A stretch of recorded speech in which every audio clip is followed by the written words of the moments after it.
कल मनूरी नगराध्यक्ष पद के लिए उप मुख्यमंत्री एकनाथ शिंदे के नेतृत्व वाले शिवसेना गुट ने अश्लेष वैभव चौधरी को उम्मीदवार घोषित किया है।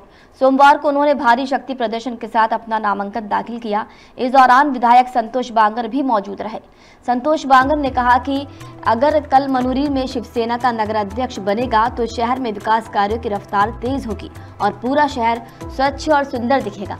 नगर परिषद चुनाव को लेकर इस बार सभी पार्टियां बिना गठबंधन के स्वयं के दम पर चुनाव लड़ रही हैं।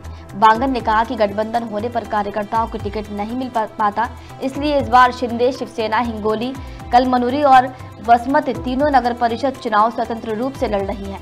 अश्लेषा वैभव चौधरी ने नामांकन से पहले शहर में जोरदार रैली निकाली।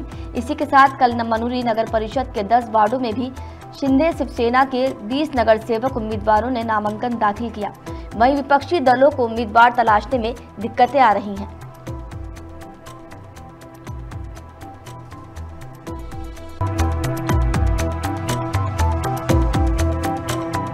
ठिकाणी सगळेजण रॅलीमध्ये होतात। रॅली बघितलेली आहे। ही जी निवडणूक आहे, ही निवडणूक कळमनुरी शहरातील सर्व समाजातील सर्व थोडा मोठ्यांनी मायबाप जनतेने आपल्या हातात घेतलेली आहे।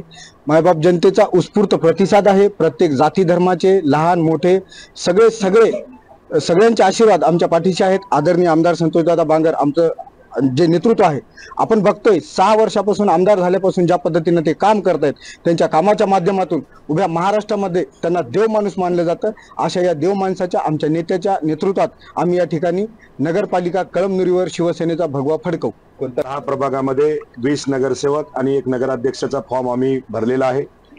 हजारोच्या संख्येने या ठिकाणी जनसमुदाय उलटला होता आणि हा जनसमुदाय म्हणजे फक्त कामाची पावती म्हणून, आमच्यावरती प्रेम म्हणून, शिवसेनेचं कार्य बघून या ठिकाणी 2019 ला सुद्धा मला आमदार केलं, 2024 ला सुद्धा मला आमदार केलं। मागच्या नगराध्यक्ष सुद्धा शिवसेनेचाच होता आणि या वेळेचा सुद्धा नगराध्यक्ष हा शिवसेनेचाच होणार।